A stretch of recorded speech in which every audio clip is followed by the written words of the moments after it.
raising questions about how he was still able to carry out the attack. Kamala Harris and Donald Trump prepare for next week's debate as legal cases against the former president make their way through the courts. And the first batch of Mpox vaccines arrives in Congo. Why it's been so difficult to get the shots needed to curb the spread of the deadly virus. I can't even express how much distrust and anger there is in Africa over this whole thing.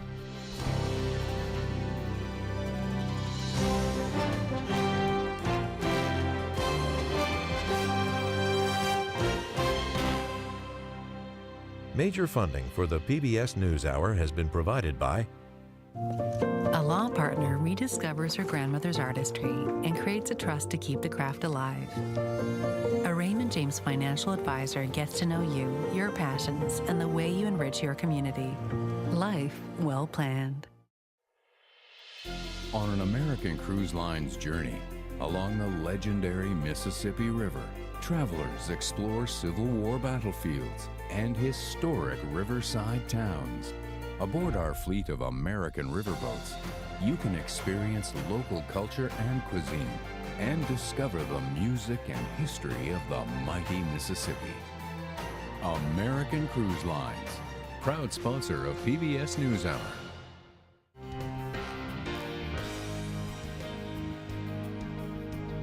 Carnegie Corporation of New York, working to reduce political polarization through philanthropic support for education, democracy, and peace. More information at carnegie.org. And with the ongoing support of these individuals and institutions.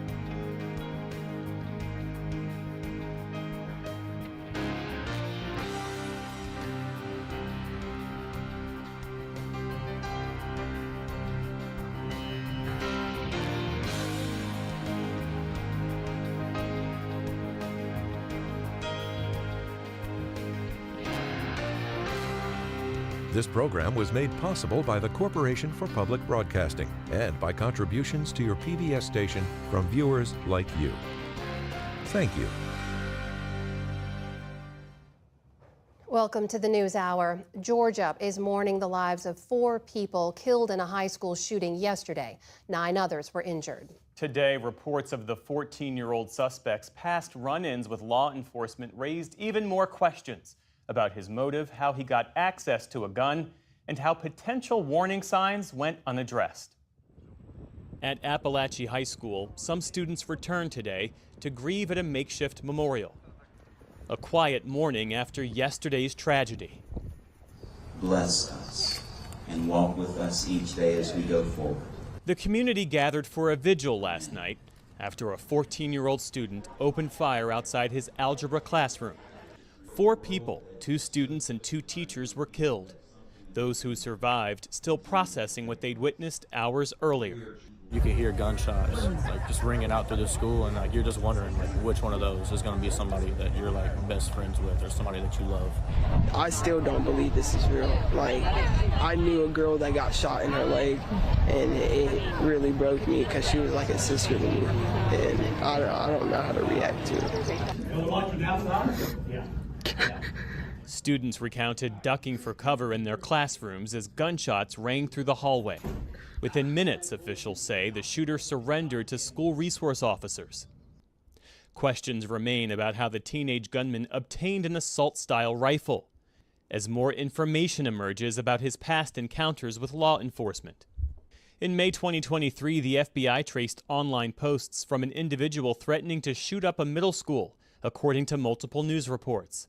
That led authorities to the youth, who was then 13. He denied making those comments.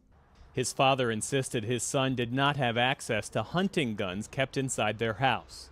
Authorities alerted nearby schools to monitor him, but he was not arrested or further detained.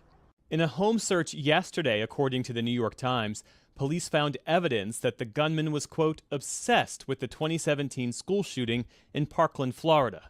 He's set to appear in court virtually tomorrow. Among his victims, 2 14-year-old students, Mason Schermerhorn, whose family described him as a light-hearted teen and a lover of Disney World, Christian Angulo, whose friends called him a free spirit with a chill attitude, and 2 faculty members, 53-year-old Christina Irami, a devoted math teacher described as patient and caring. And 39-year-old Richard Aspinwall. He also taught math and coached football as the team's defensive coordinator. Coach was an amazing guy. He pushed us to be great at what we did and for our team. So it was really hard to lose someone that pushed himself to really make us better and to make sure that we're better at what we do. Appalachia joins a long list of American schools that now bear the scars of gun violence. And it's the 30th mass killing of 2024, in which 4 or more people are murdered in a 24-hour period as defined by the FBI. Such incidents have claimed at least 127 American lives this year alone. Turning now to the presidential campaign, voters have just 2 months to make their choice between Vice President Harris and former President Trump. And in less than a week, the two will meet on the debate stage. Laura Barone-Lopez has the latest. The Harris-Walz campaign is pushing through the Keystone State this week. Pennsylvania Senator John Fetterman welcomed Vice President Kamala Harris on the tarmac in Pittsburgh this afternoon, where she'll stay until next week's presidential debate in Philadelphia. Harris's running mate, Minnesota Governor Tim Walz, barnstormed through Lancaster and Pittsburgh Wednesday, before arriving in Erie, Pennsylvania this afternoon.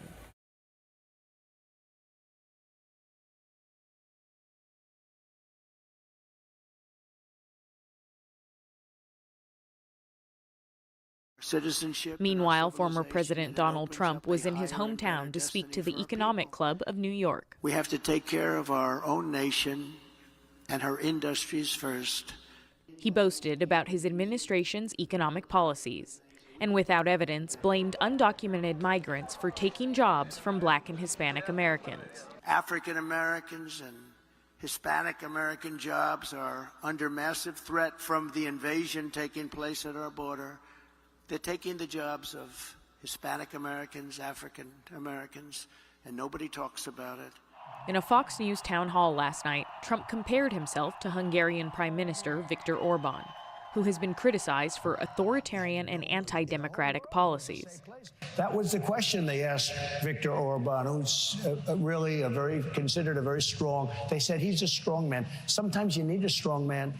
Multiple former Trump officials and some fellow Republicans have warned Trump will model a second presidency after other strongman leaders like Orban, Russian President Vladimir Putin, or China's Xi Jinping. Has said he will ignore the rulings of the courts. He won't leave office. He's a risk that we simply can't take. At a Duke University event last night, former Congresswoman Liz Cheney said the threat of another Trump administration means Republican voters can't sit out or vote third party. Because of the danger that Donald Trump poses, not only am I not voting for Donald Trump, but I will be voting for Kamala Harris in this election. Cheney joins other Republicans who have gone against their party's candidate, including her fellow January 6 House Committee member, former Representative Adam Kinzinger. Harris will soon have a chance to face Trump herself in the upcoming presidential debate. If you've got something to say it to my face. Both have agreed to the ground rules, including muted mics when it's not a candidate's turn to speak. For the PBS NewsHour, I'm Laura Barone-Lopez. Key details at the center of former President Donald Trump's election interference criminal case were debated in a Washington, D.C. courtroom this morning. Judge Tanya Chutkan declined to slow down proceedings in the case, giving prosecutors a chance to unseal crucial and potentially politically damaging evidence against Mr. Trump in the next 3 weeks. The case had been on hold for several months while the former president's team argued for presidential immunity at the Supreme Court. NPR's Carrie Johnson was in the courtroom for the hearing. She joins me now. So, Carrie, today was the first time that both sets of lawyers were back in the courtroom since that big Supreme Court ruling on presidential immunity earlier this summer. What was each side there to do? It was a big day in court. Lawyers for the special counsel, Jack Smith, wanted to suggest that their case survives.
What do you need?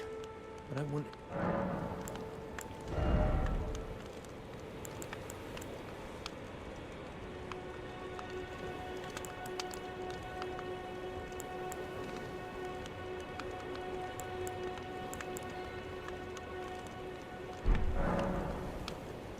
All done? Well...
You got it back for me. My sewing needle.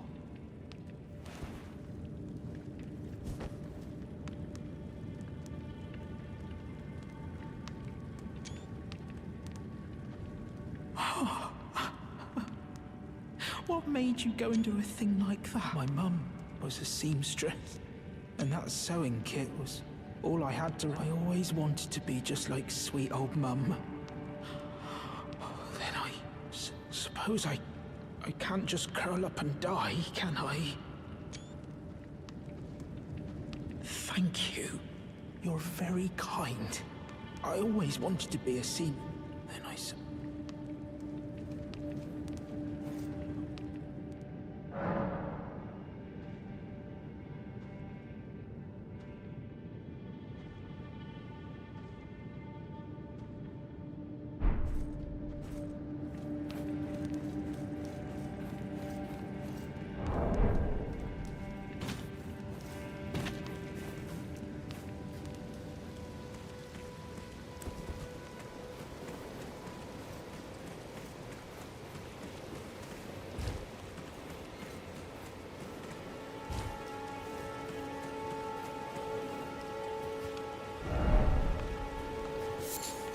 You again. I don't want any...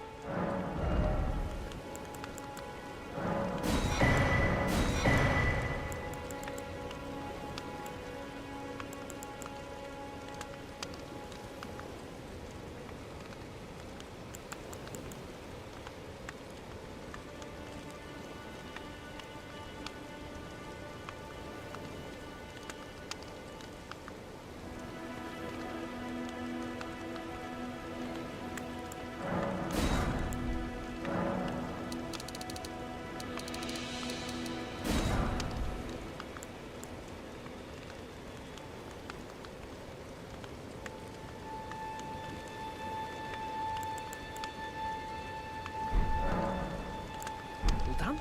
Well, be on...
Even the Supreme Court decision, which required them to pare down significant parts of their case against the former president, Donald Trump.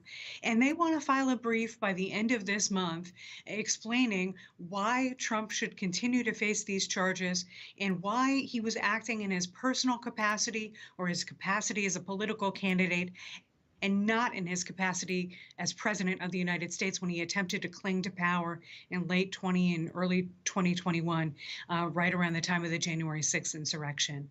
As for Trump's lawyers, their key strategy all along has been to delay this case. And what they now want to do, to the extent they can, is control the idea of any further damaging details coming out about January 6th in advance of the November election. And Judge Tanya Chutkan, a former public defender, is right in the middle of all of this. She's going to have to make those tough calls. Gary, as you note here, the political timeline really does seem to matter. I mean, this is a case about Mr. Trump's actions to overturn the 2020 election. We are now facing down the 2024 election in just a matter of weeks.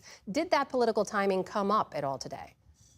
It absolutely did. Trump's lawyer, John Lauro, basically told the judge, this is a very sensitive time in our nation's history. We're talking about the presidency here. And Judge Chutkan shot back immediately. I'm talking about a 4-count felony indictment against Donald Trump. I am not talking about the presidency. The electoral calendar should play no role in this prosecution. And indeed, she accepted by the end of the day the special counsel proposal and set up a briefing schedule about Trump's immunity and lingering questions about that immunity to end shortly before the election. The open question now, Amna, is whether any new detail is going to come out in public from those FBI witness interviews and grand jury testimonies in advance of the election, or whether the judge is going to keep all of those new details under seal until after voters go to the ballot box. Carrie, meanwhile, on another legal front, the president's son, Hunter Biden, was in court today for what was supposed to be jury selection in his federal tax case. He surprised everybody by changing his plea to guilty. What do we know about why that changed and what happens now? A really wild day in court. My colleague Ryan Lucas from NPR was there. We know that Hunter Biden's lawyer said he did not want to put the family through further anguish. There was a possibility that Hunter Biden's daughter and other family members may be called to testify. Hunter Biden, of course, had already been convicted in June in Delaware on gun charges. He's now pleaded guilty in California on 9 additional tax charges. And what happens next in that case is sentencing in mid-December.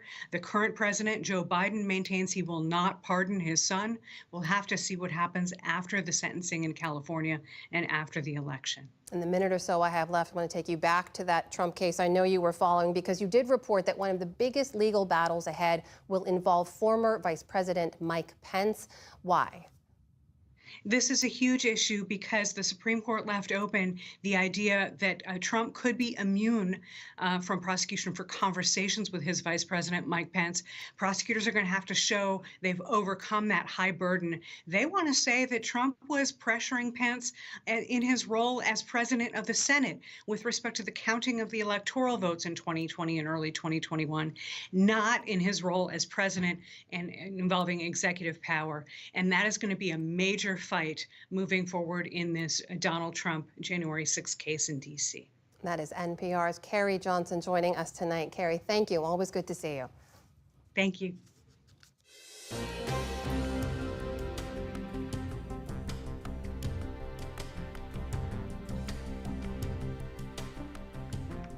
We begin the day's other headlines with a rare visit to Haiti by America's top diplomat.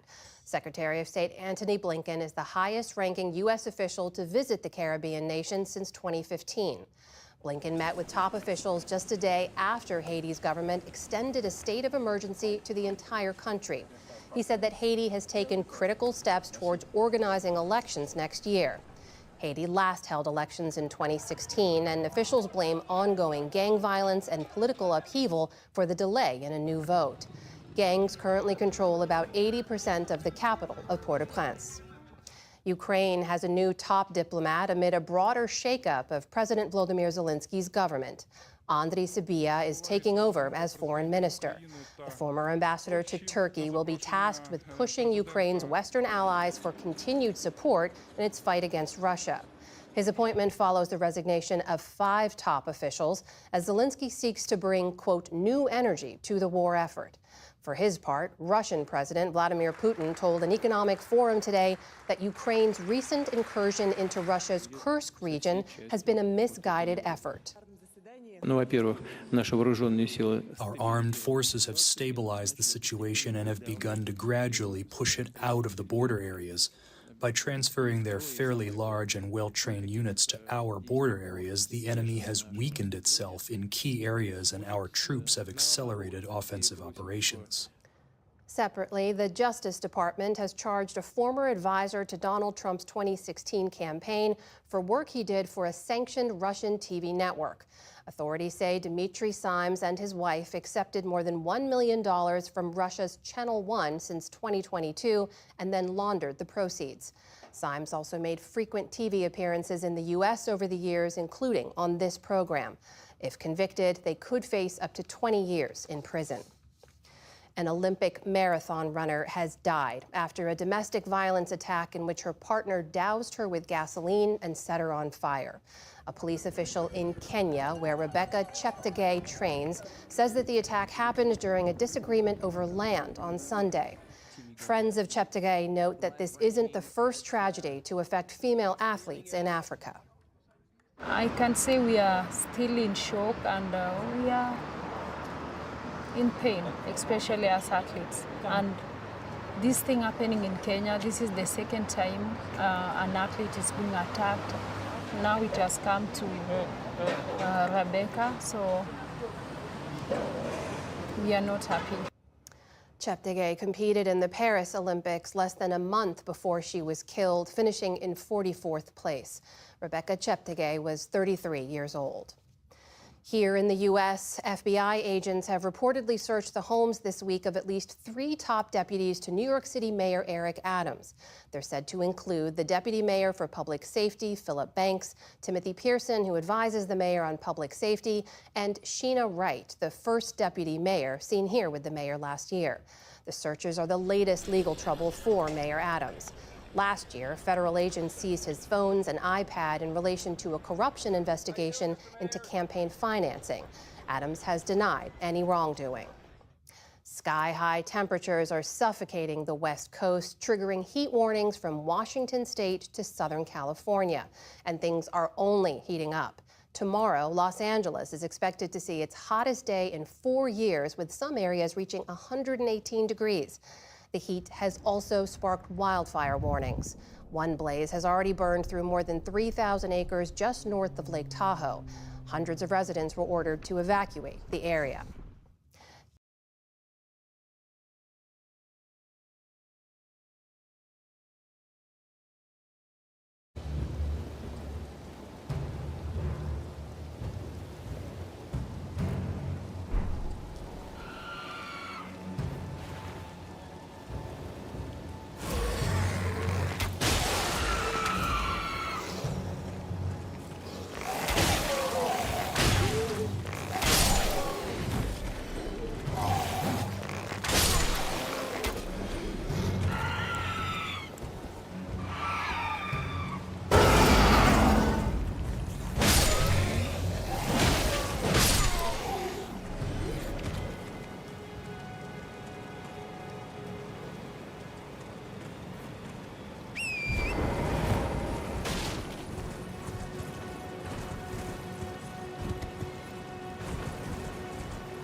It's time you set off, I should think.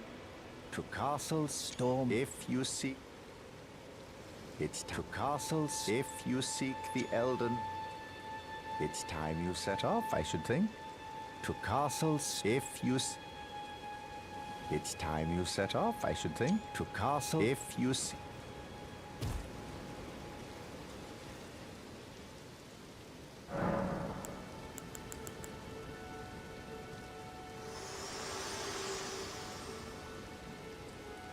This tiny golden aura is the grace of the Erd Tree. This light once shone in the eyes of your tarnished brethren, but now it is all that guides you. Or so I hear. You can see them, can't you? The rays of grace that guide you through your burden. Upon the cliff in Castle Stormvale is a shard-bearer, a demigod, who inherited a fragment of the shattered Elden Ring. If the rays of grace signal the castle, then the Elden Ring beckons you. As an ally by pact, I pray that you are fit to face the challenge presented by the ring.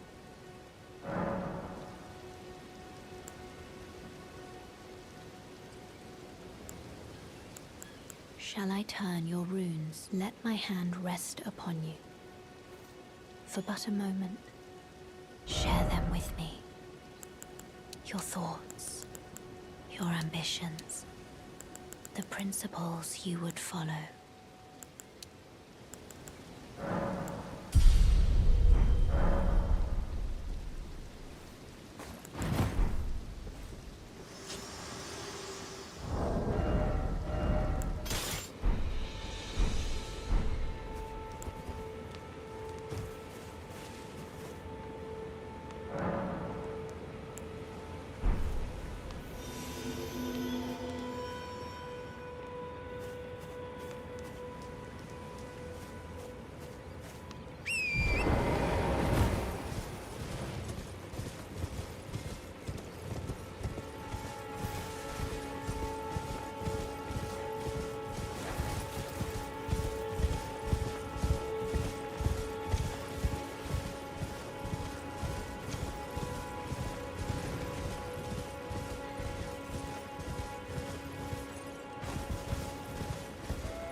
You again?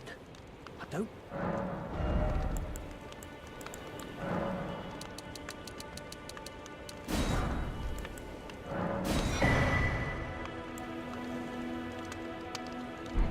All done? Well, Neil...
me.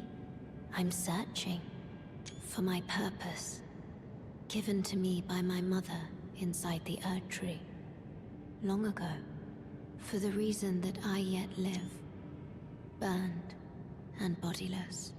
There is something for which I must apologize. I've acted the Finger Maiden, yet can offer no guidance. I am no maiden. My purpose was long ago lost.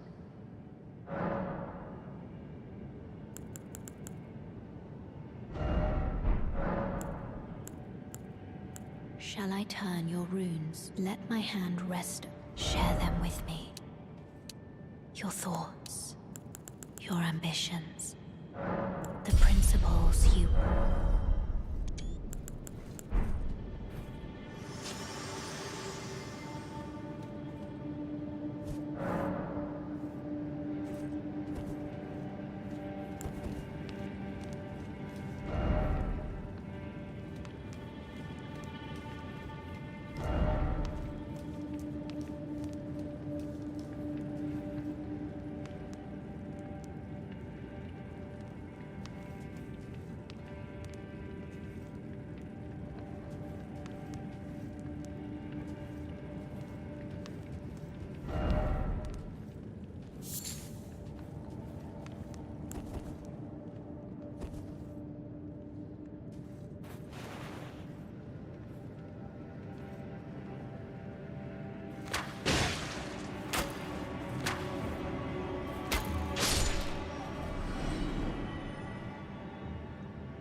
Once you're back.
Goodbye.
Hey! Hey!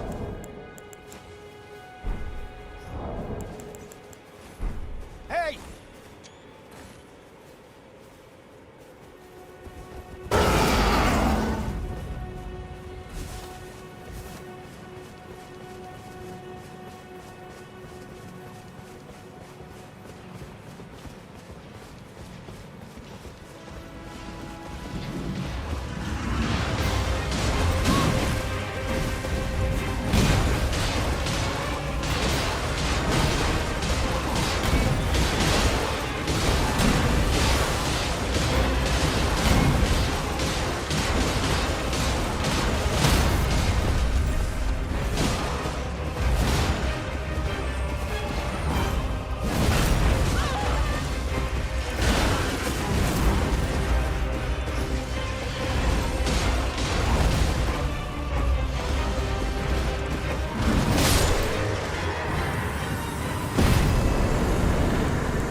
Hey!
Ticketmaster is under investigation in the United Kingdom for prices it set for a reunion tour of the 90s band Oasis. The UK's competition watchdog is looking into what it calls dynamic pricing, which causes ticket costs to fluctuate based on demand. Fans say that caused them to pay more than double the face value of their tickets last week when they went up for sale. The watchdog says Ticketmaster may have breached the UK's consumer protection laws and engaged in unfair commercial practices. On Wall Street today, stocks struggled as investors remain anxious ahead of tomorrow's August jobs report. The Dow Jones Industrial Average dropped more than 200 points, or about 0.5%. The Nasdaq managed a small gain, adding around 40 points. The S&P 500 ended about 16 points lower on the day. And U.S. soccer superstar Alex Morgan has announced she is retiring. The 35-year-old two-time World Cup champion and Olympic gold medalist was one of the national team's most dominant scorers. She was also a driving force in the fight for equal pay. Morgan was one of 5 players who sued U.S. Soccer in 2019 in a case that led to both the women's and men's national teams getting equal pay. In a farewell video posted on social media, she reflected on her career. Soccer has been a part of me for 30 years. And it was one of the first things that I ever loved. And I gave everything to this sport, and what I got in return was more than I could have ever dreamed of. Success for me is defined by never giving up and giving your all. Morgan is also expecting her second child. She'll play one final game with her team, the San Diego Waves, on Sunday. Still to come on the News Hour, displaced Israeli students start a new school year in the shadow of war. The battle between Disney and DirecTV that's leaving customers in the dark.